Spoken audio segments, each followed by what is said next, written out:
Hello दोस्तों, आप सभी का स्वागत है ज्ञान स्टोरी चैनल में। चैनल को सब्सक्राइब जरूर कर ले।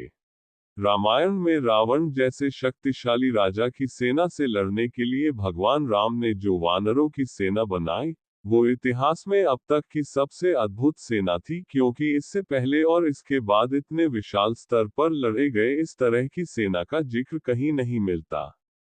लेकिन मन में एक सवाल आता है कि आखिर इस युद्ध के बाद वानरों की इस विशाल सेना का क्या हुआ।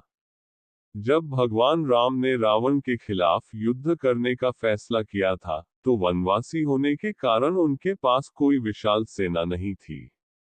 लेकिन युद्ध तो लड़ना था, और वो भी रावण जैसे शक्तिशाली राजा और उसकी मजबूत सेना से, जहां असंख्य विशालकाय दानव थे। भगवान राम ने उम्मीद नहीं छोड़ी, बल्कि वन में ही उन्होंने वानरों की विशाल सेना तैयार की और उन्हें युद्ध की शिक्षा दी। ये सेना इतनी सक्षम थी कि वो रावण की सेना को परास्त कर पाए, लेकिन युद्ध जीतने के बाद इस विशाल सेना का क्या हुआ? उनका कहीं और कोई जिक्र क्यों नहीं मिलता है? भगवान राम के युद्ध के समय वानरों की इस विशाल सेना का नेतृत्व उस समय के महान योद्धा सुग्रीव और अंगद ने किया था। वानर सेना कई झुंडों में बंटी थी। हर झुंड का एक सेनापति होता था, जिसे युद्धपति झुंड का नायक कहा जाता था। लंका पर चढ़ाई के लिए सुग्रीव ने वानर तथा ऋक्ष सेना का प्रबंध किया था।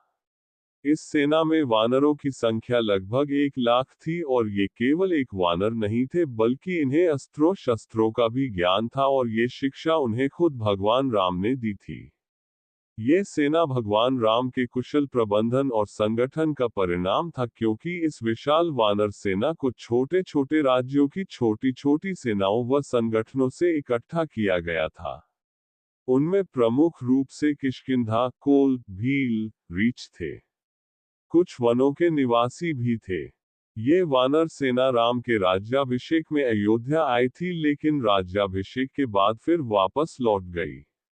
रामायण के उत्तर कांड के अनुसार, जब युद्ध समाप्त हुआ, तो वानर सेनापति सुग्रीव को भगवान श्री राम ने किष्किंधा का राजा बनाया और बाली के पुत्र अंगद को युवराज। इन दोनों ने मिलकर वहां कई सालों तक राज किया।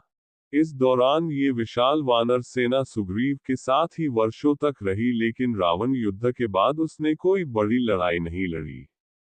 इसलिए उनका आगे कभी कोई जिक्र नहीं मिलता। वानर सेना में महत्वपूर्ण योगदान देने वाले नल नील कई वर्षों तक सुग्रीव के राज्य में मंत्री पद पर सुशोभित रहे।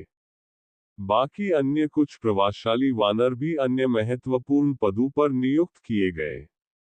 बाकी अन्य सेना वापस से अपने अपने राज्यों के अधीन हो गई और अपने राज्यों के मामलों में सहयोग दिया।